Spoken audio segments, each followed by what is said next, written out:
hear this story, Michael and Jen, about Boardhouse, because, when I was checking you guys out, and Justin, my goodness, we have everybody, which is great. And Helen, anyone else. So you guys are local to LA, and you come to your name honestly because you really truly provide board for the entire house, the wall paneling, the floors, wherever we want to line wood. It's just some of the projects on your website are just absolutely phenomenal. But you guys work internationally and around the world, right? So everybody can get you. Tell us about the story. Michael, do you want to quickly just jump in and share that?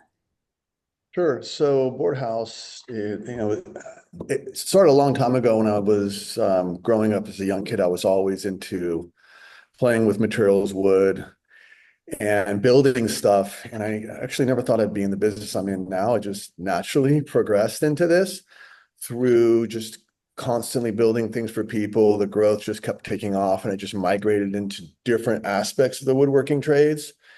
And at some point, after building a lot of staircases and doing a lot of fine woodwork, I got real disappointed with some of the finishers that would come behind me and finish things. I wasn't pleased with the outcome of some of the stuff that they would do to the stuff I built. I was a little bit upset about it.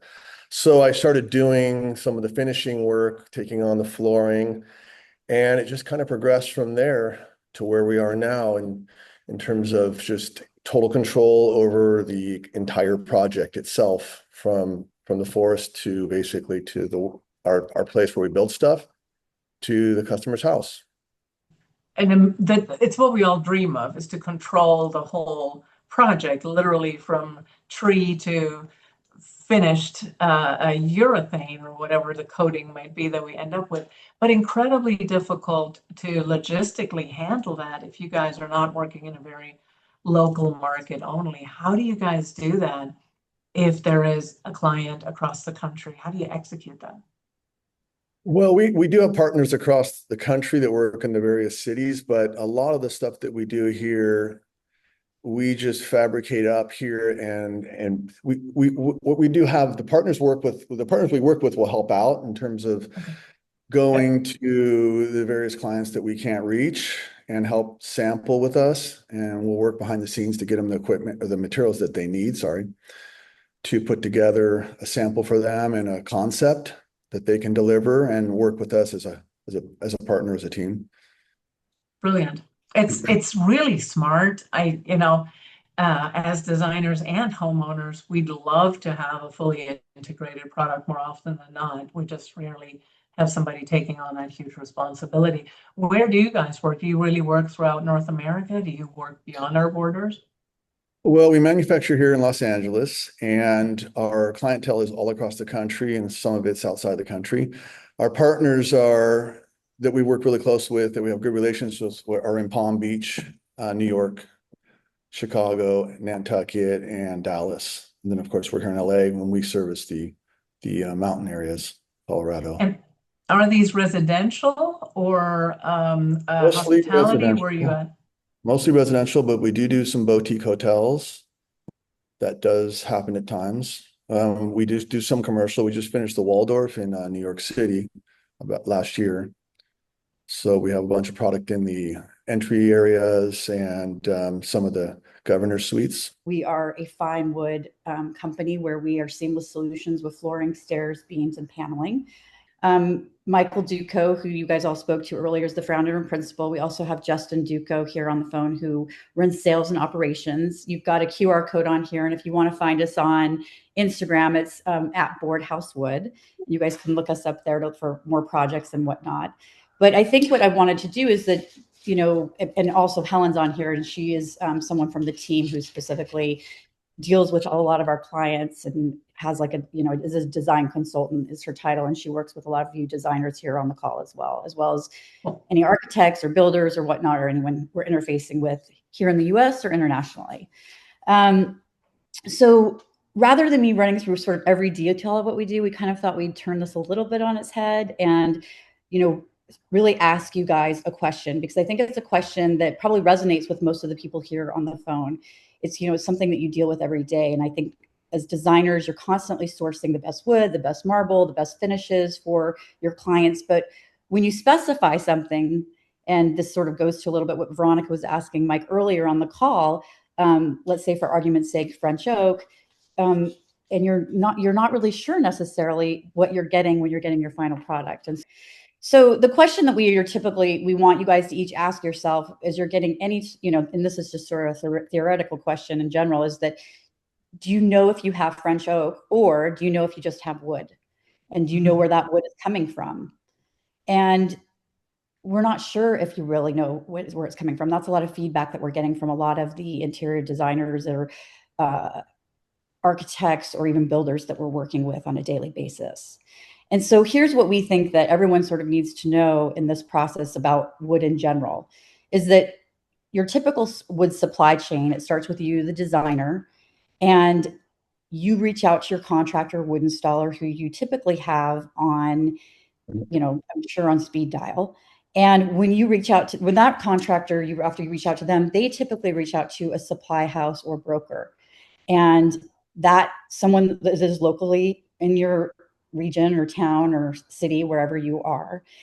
But that supply house will then reach out to a lumber mill who sometimes doesn't necessarily have all the supplies that you guys have specifically. So it turns out that supply house may have to go to several different locations. Then it goes to the forest or the logger or the sawyer. And you might be asking for wood, but it might be coming from the US, even though it might be French oak. And it could be coming from any part of the country, which might be Michigan or Pennsylvania or even Tennessee, which are very different climates. Or if you're actually asking for something from France, it may not be coming from France. It could be coming from Germany or Poland or even Ukraine. The whole point is it could be coming from multiple locations, countries, states, cities, towns, and counties. And all of a sudden you're dealing with a level of inconsistency.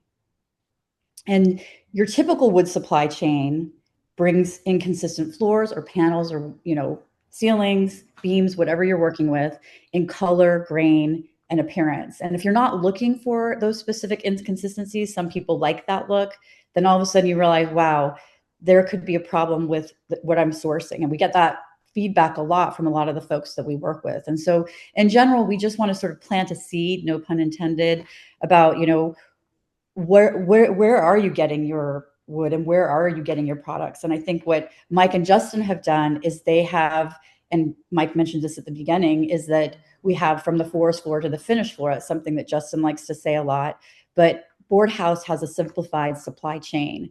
And so we're dealing with each of those sources directly, and then we're curating that entire process and then bringing it to the designer. Whether we're working with different partners in different countries or states or forests, we always make sure that it's coming from one single source and that we are bringing it to the designers and then your clients as a single source solution. And so that's just the beginning of what we offer. We offer everything from the sourcing to the product matching to the installation and to the finishing. And so that's just one piece of the pie, and it's just sort of like a little teaser that we just wanted to share with everyone and give a little bit of different spin on sharing our story. That's a great teaser. And Jen, sorry for the technical snafu, and everybody else, sorry for the snafu. I think it was partially my fault. But you're forgiven because it's a really great story. Do you guys have a CEU on this? Because I think that is a really, really important topic. So, go ahead, Justin. I didn't hear the question. I'm sorry. Oh, if you guys have a CEU on the wood sourcing, because I think that would be a really, really cool and educational program for designers. We don't. What is a CEU? CEU, continuing education unit. So designers need to continue their educating themselves to maintain license. This is that you should put that in front of them for sure. Yeah, I mean, what we have done, and what we want to do moving forward is a lot of times the team will bring in different designers or architects and builders, and we'll walk them through the whole process that we have here, show them the individual boards. And because we do have clients that are so specific, they don't want any knots, they want it, rustic, or, so there's all these different levels. And then we also we'll introduce them to the sources that we work with, whether it's in Germany or France or whatnot. But we are, in terms of the continuing education, what we try to do is bring people in and walk them through. And that's something that we wanted to offer a lot of the folks here through Designhounds. If that's something that you guys are thinking of doing or you're interested, we'd be happy to open that up to you guys as well. I don't know if Justin or Mike, you want to add to that at all? Go ahead, Justin. Yeah, it's just very important to us that our clients truly understand the product and all the intricacies that come along with wood. Like we harped on, it's a natural product. So there are things that come up and it's not perfect all the time, but we think that as long as our clients understand that and they're able to basically pass that along to their clients and set expectations, we found that that's always the best solution for keeping clients happy and satisfied with the final product. But with that being said, we're always happy to walk people through our facility, whether it's just shopping for a specific job or just teaching them something about wood. We're always happy to have visitors down here.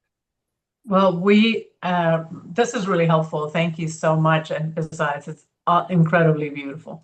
So thank you, everybody. Michael, Justin, Helen, Jen. Good. Like having a whole team here. So it's been really good to hear that. Yeah, definitely follow that up with some conversations around educating. You can do that with ASID and IIDA and all the different NKBA. They will all help you work through that process to educate the designers, because it's important. And as we look at different price points and different product, I'm a big stickler for designers being overeducated. So thank you guys. Thank you very much for joining me here today. And last not least, we're at the top of the hour, so we will have to run through this. And there, Ashlyn is posting in IDCEC and AIA being the certifiers, which is very helpful. Thank you. And